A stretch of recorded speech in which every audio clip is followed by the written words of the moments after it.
Gracias a Dios y a su amable sintonía, por 22º año consecutivo llega a sus hogares el programa Vivencias de Nuestra Fe, apoyando nuestras tradiciones, rememorando la pasión de Cristo e incrementando la cultura y la devoción de todo un pueblo que vive y siente la Semana Santa más bella del mundo.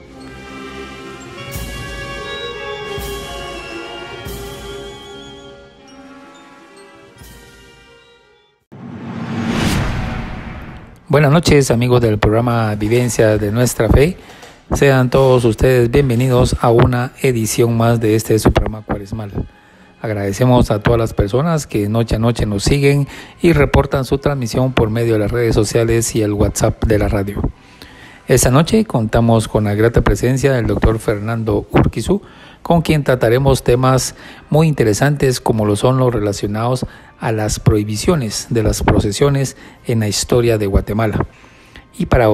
tocar este tema, pues ya contamos acá con la presencia de Fernando, a quien damos las muy buenas noches. Y Fernando, bienvenido nuevamente a Vivencias de Nuestra Fe. Muy buenas noches, me da mucho gusto estar de nuevo otra vez en el programa Vivencias de Nuestra Fe en este año 2021,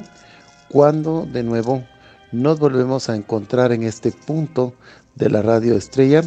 y agradezco a mis estimados amigos Carol Castro y Nelson López por la invitación que año con año me han hecho, y naturalmente en este año del Señor 2021, en que pues no hay procesiones físicamente, pero sí las hay de una manera simbólica, de una manera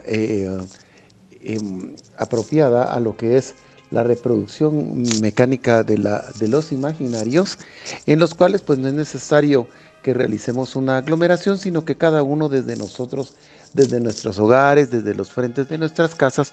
podemos como manifestar nuestra fe y poderla compartir a través de los medios de la informática, como pues se hace, como se hizo ya el año pasado. Pero también tenemos que recordar que esto no es una cuestión del presente, sino que es algo que ya tenemos pues ya casi 100 años en los que el mundo pues tiene la radio que difunde la cultura, y en el caso particular de Guatemala, de manera oficial desde el año 1930-1931, cuando inicia sus labores La Voz de Guatemala, y a través de eso pues hemos tenido la característica de poder tener las transmisiones de las procesiones, los conciertos, los distintos actos religiosos que poco a poco se han ido extendiendo y especializando. Y en el caso pues de nuestra querida Radio Estrella, pues ya llevamos muchísimos años en los que se aprovecha todo esto, en lo cual pues hay una relación de distanciamiento social, más no de distanciamiento en lo que son los factores de las vivencias de nuestra fe, que las compartimos cada paso, cada momento especial de la cuaresma, en la cual nosotros pues tenemos distintos actos religiosos que se ven más aumentados en los días de la Semana Mayor, en cuanto es nuestro acercamiento hacia lo que son las iglesias, las procesiones, los viejos barrios, etcétera, etcétera. Y todo esto pues nos va dando una idea de cohesión social, que pues ya en este momento vamos a arribar a un segundo centenario de ese proceso de identidad que tenemos los guatemaltecos, y donde las procesiones son algo fundamental e importante. Así es, Fernando, y es que las procesiones de alguna u otra manera están ligadas con la misma historia de Guatemala, y pues de eso es lo que queremos hablar hoy, de cómo ha sido en el pasado esas prohibiciones que han tenido en la historia de Guatemala nuestras queridas procesiones. ¿Y nos puede comentar algo al respecto? Para nosotros poder responder a esta pregunta, ¿cuáles han sido las prohibiciones políticas para que no hayan procesiones? Nosotros tenemos que tener claro una situación que viene al caso, y que es que las procesiones son medios de socialización mediante los cuales nosotros nos comunicamos en función de tener una convivencia en paz. Esta convivencia se ve enriquecida, se ve ampliada y se ve fortalecida por la aplicación de las ciencias y las artes para comprender los mensajes del Evangelio, que tienen como una finalidad social establecer un medio de conducta y comportamiento socialmente aceptado. Entonces, en función de eso, tenemos que pensar que las procesiones, como no están ligadas a aspectos políticos de grupos de presión, de grupos de manifestación, de descontento, todos van a ser elementos que de la sociedad o instrumentos de la socialización que van a contar con el apoyo popular. El apoyo popular tanto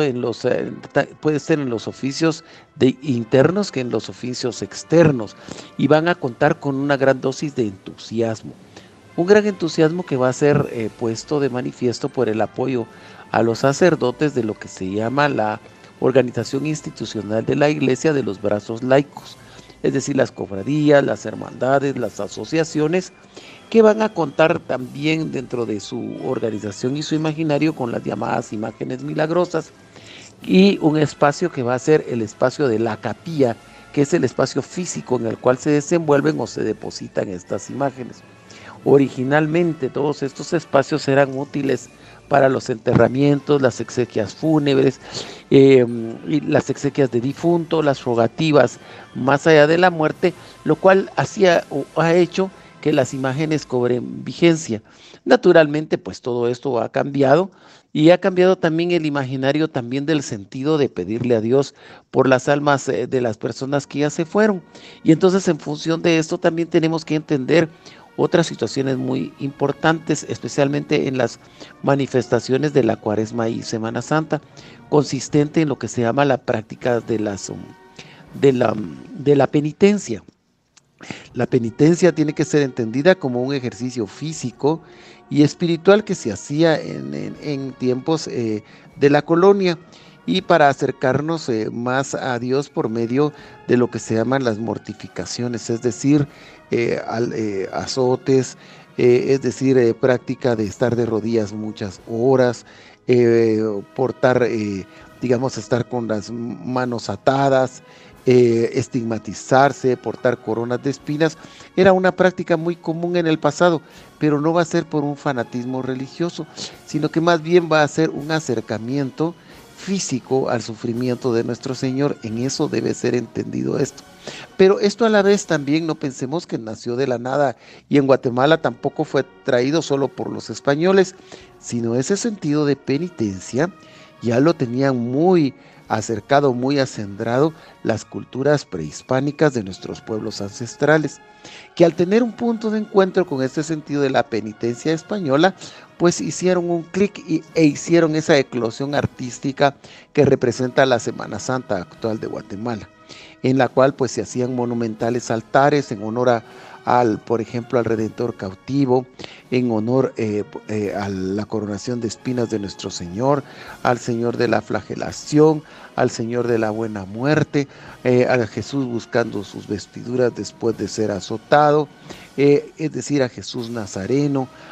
Había una serie de imágenes que nos acercaban a este sentido de la penitencia. Y este sentido de la penitencia también en algunas ocasiones pues llevaba a los pueblos ancestrales, como puede ser en el pueblo de San Andrés Zabcabajá, en donde aún se practican todas estas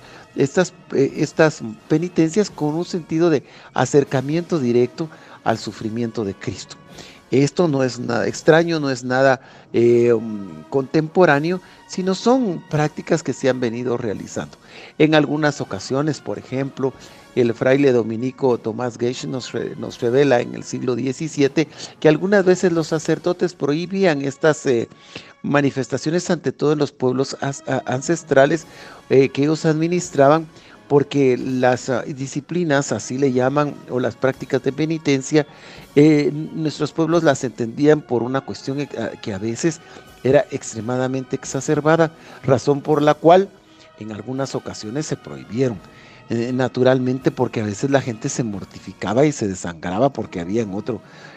sentía cierta realización en esa contemplación del sufrimiento de Cristo. Naturalmente también fueron prohibidas otro tipo de prácticas, por ejemplo,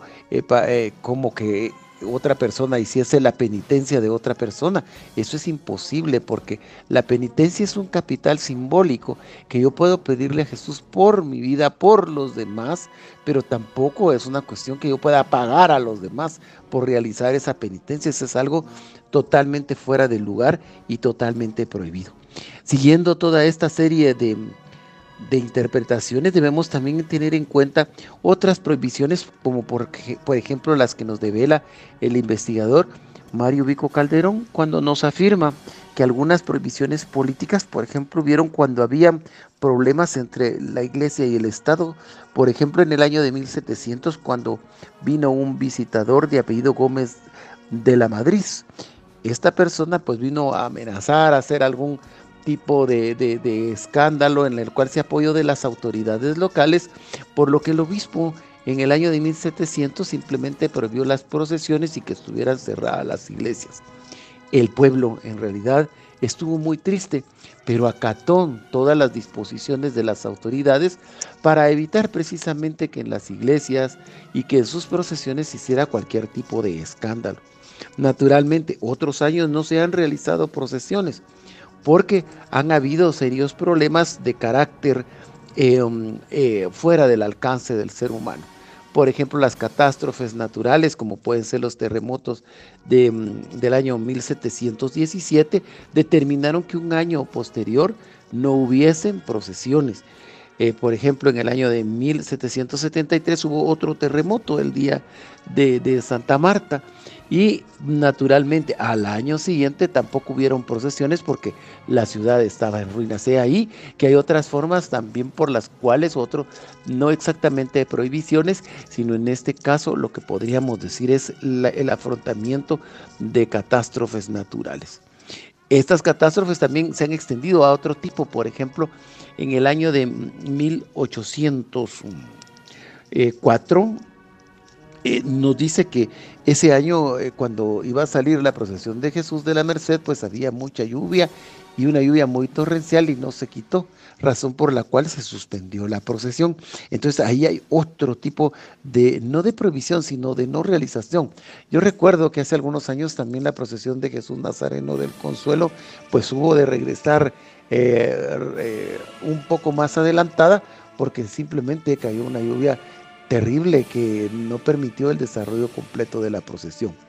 También recuerdo exactamente un año de una lluvia extremadamente fuerte, que recuerdo que azotó la procesión de Jesús Nazareno de Candelaria cuando regresaba del lado de la calle del Arco de Correos. Recuerdo que fue una lluvia tan torrencial y la gente pues titubeó, pero como estaba liderada en aquel momento por ese gran personaje de Monseñor Marco Aurelio González Iriarte, que fue precisamente este Jueves Santo 31 de marzo del 83, en el que él siguió la procesión, convidó a los cucuruchos a que no abandonaran a Jesús ese Jueves Santo, y entonces a pesar de esa lluvia tan terrible, me recuerdo que ya al llegar a Santo Domingo se había quitado y la ciudad estaba bastante anegada, y sin embargo la procesión terminó con el esplendor, la característica y un carisma muy especial que nos dejó ese año. Entonces vamos ahí a que hay otro tipo, a veces no exactamente de prohibiciones, sino accidentes y cosas e incidentes que van pasando y que van haciendo de todo esto pues algo interesante, especial, en la que va a ser la mística y la característica de las autoridades, los pastores que tienen a su cargo a los cucuruchos, vistos este caso nuestros líderes, en este caso los sacerdotes, presbíteros y todo tipo de personas que son las encargadas por su entusiasmo, misticismo, cariño hacia las imágenes, las que permiten algunas veces que se suspendan o bien se terminen a pesar de todos los inconvenientes que se puedan tener. Entonces, quede bien entendida esta situación, que es diferente de las situaciones políticas, el mal tiempo, las catástrofes, pero a pesar de todo y a pesar de esta gran pandemia, seguimos unidos en esta vivencia de nuestra fe que pues nos llevará a alcanzar un estado superior del entendimiento y esperarlas con todo entusiasmo para que vayamos de nuevo con las familias a nuestras tradicionales procesiones. Por ahora, hagámoslo siguiendo todas las indicaciones pues, que nos dan las autoridades y ante todo también en la atención en que tenemos que tratar de evitar todo tipo de aglomeraciones dentro de las procesiones, dentro de las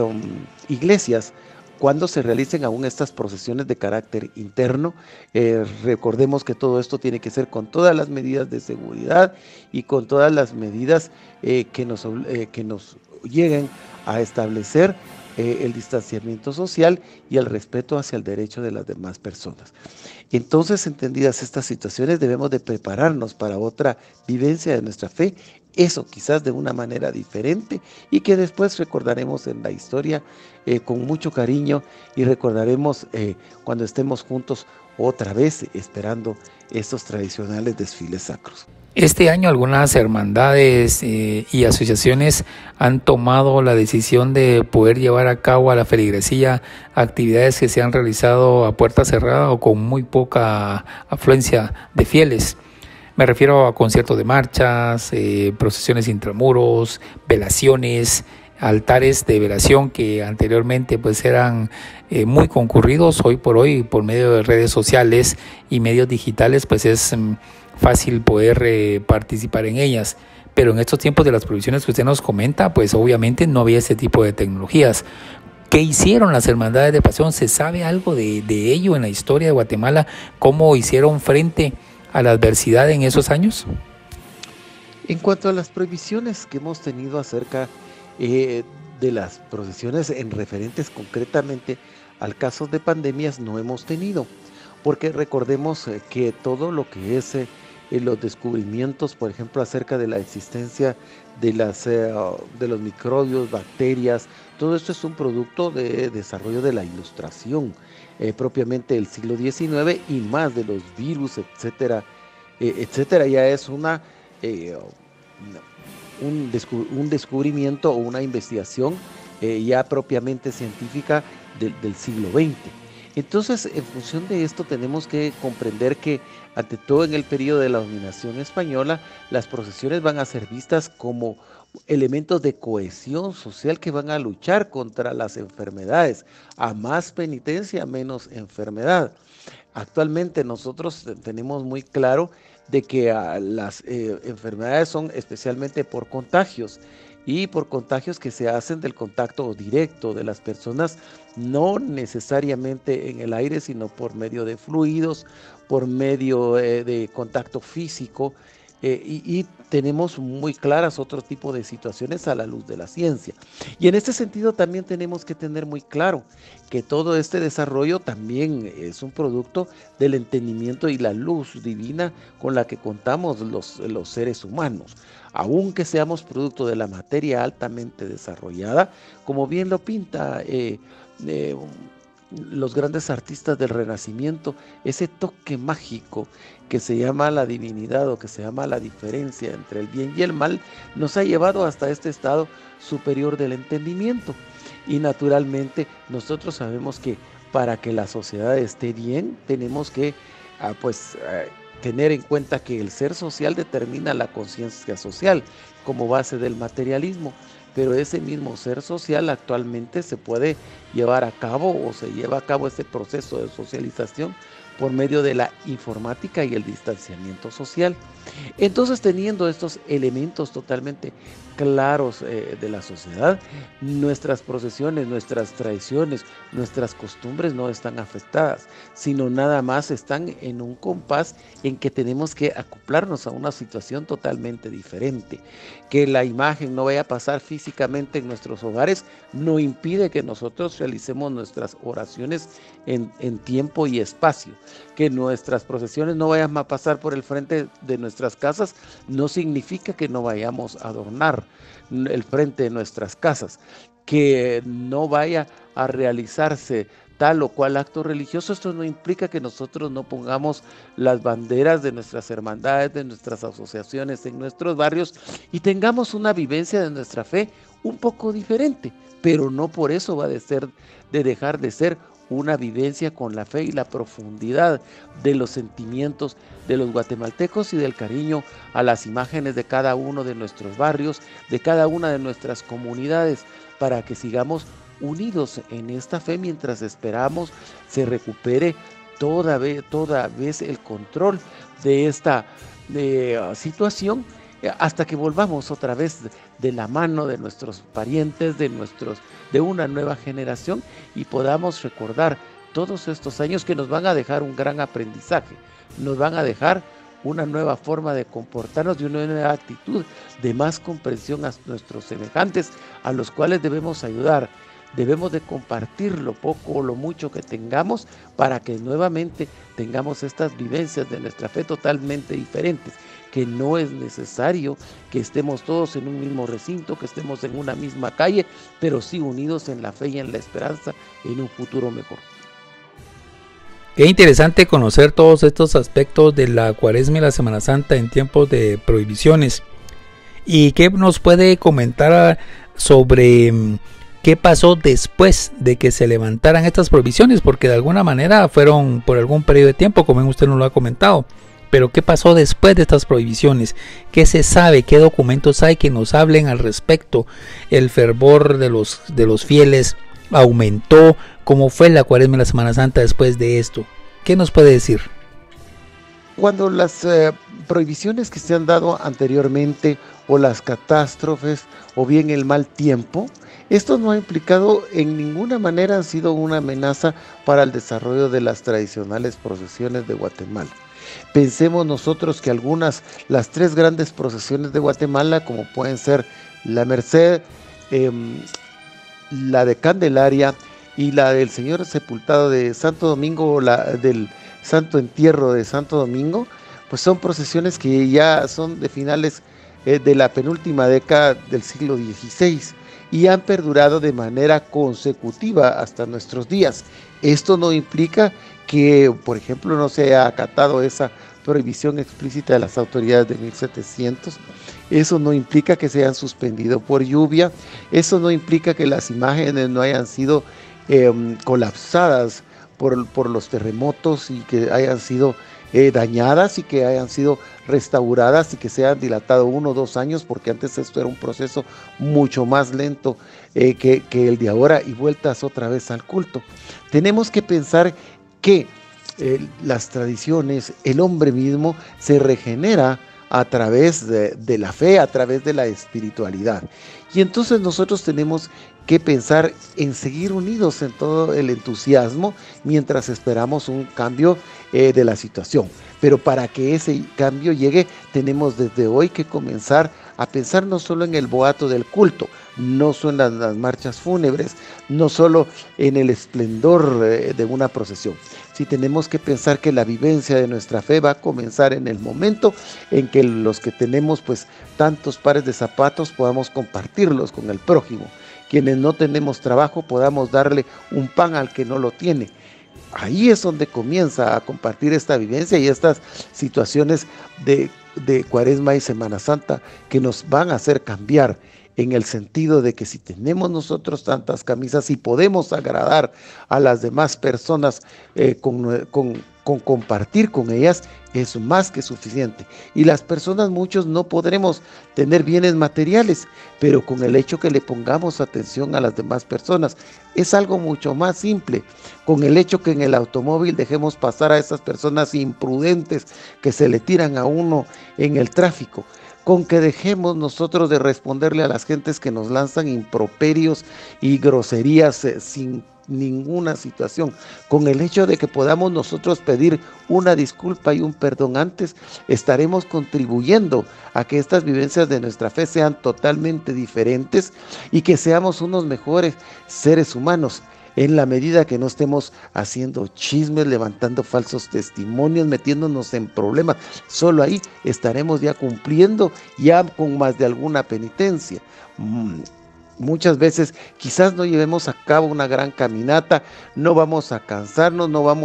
vamos a hacer ayuno. ¿Por qué? Porque vamos a comer menos, porque le vamos a dar a nuestros vecinos un poco más de nuestra comida. He ahí ese sentido de la penitencia, he ahí ese sentido de nuestra vivencia, de nuestra fe, que debemos tener siempre presentes. Estamos muy agradecidos, Fernando, porque nuevamente ha sido un tema muy interesante. Apreciamos mucho todas sus opiniones, todos sus comentarios, toda esa historia que usted comparte con todos nosotros, y lo dejamos para que dé su mensaje final en esta edición de Vivencias de Nuestra Fe en el tiempo de prohibiciones. Pues bien, no me queda nada más en esta noche pues que darle las gracias por su atención, y por más que lecturas y nuevas orientaciones de nuevos temas, tengamos bien claro una situación: nuestras vivencias tienen que ser un tanto más abiertas, un tanto menos egoístas, en el sentido en que tengamos más que darle a las demás personas, y en el sentido que los que no tengamos bienes materiales tenemos un bien que Dios nos ha dado, que es el tiempo en el cual nosotros podemos leer los documentos, por ejemplo en mi caso, de los alumnos que me dicen pues quiero tal orientación, quiero tal cosa. Pues ese hecho de tomarse ese tiempo con todo el entusiasmo, con todo el cariño, es parte de estas vivencias y de este compartir en Cuaresma y Semana Santa. ¿Cómo vamos a enfrentar o cómo enfrentaron las hermandades ese pasado? A través de no perder el entusiasmo, pero no perder el entusiasmo de volver otra vez a las calles con nuestros estandartes, nuestras queridas imágenes, pero a la par de estas imágenes tiene que ir nuestro sentido también de seres humanos y de respeto hacia las demás personas, y ante todo una situación muy importante: tratar a los demás como quiera que lo traten a uno, para que todos juntos alcancemos un estado superior del entendimiento, el conocimiento y la confraternidad. No me queda nada más que agradecer a Nelson y a Carol por la invitación a sus programas, que durante tantos años hemos luchado y hemos tratado de llevar al público más conocimiento, una ampliación de más vivencias, con toda la esperanza del caso. Mil gracias, Fernando, por haber estado con nosotros en esta noche. A todos ustedes, muchas gracias por acompañarnos. Los esperamos el día de mañana, en que estaremos transmitiendo otro programa especial desde la ciudad de Quetzaltenango. Será hasta mañana. Muy buenas noches. Gracias por sintonizar el programa Vivencias de Nuestra Fe, rememorando la pasión de Cristo, llevando hasta sus hogares un mensaje de fe y una reseña de cultura para mantener vivas nuestras tradiciones.